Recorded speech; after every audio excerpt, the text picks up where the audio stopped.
ఆలు రైస్ చేద్దామనేసి ఆలుకి అన్నీ రెడీ చేసి పెట్టాను. అన్నం కొంచెం వేడిగా ఉంది, చల్లగా అయితే కలుపుదామనేసి. ఈరోజు మా పాపకి స్కూల్ లేదు, మేము బయటికి వెళ్తున్నాము. అందుకనేసి ఇంక మా పాపని తీసుకుని వెళ్తున్నాం.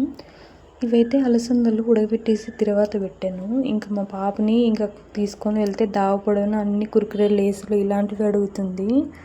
అలాంటివి వద్దు అనేసి డ్రాగన్ ఫ్రూట్, దోసకాయ ఇలా ఉడకబెట్టినవి అన్నీ తీసుకొని వెళ్తున్నా స్నాక్స్కి. కారు ఎక్కగానే ఇంకా 1/2 అవర్ అయింది, పడుకునేసింది. హాస్పిటల్కి అనంతపూర్కి వెళ్దాము అని చెప్పారు మా ఆయన. అనుకుండేది ఒకటి, మళ్ళీ వెళ్ళింది ఇంకొకటి. మళ్ళీ కదిరి తీసుకొని వెళ్ళాడు.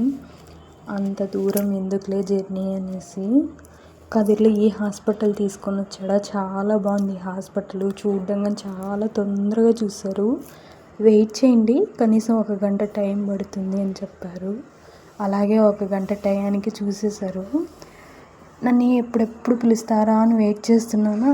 ఈ లోపలే మా ఆయన మా పాప ఇద్దరు వెళ్ళి జ్యూస్ తాగేసి వచ్చారు.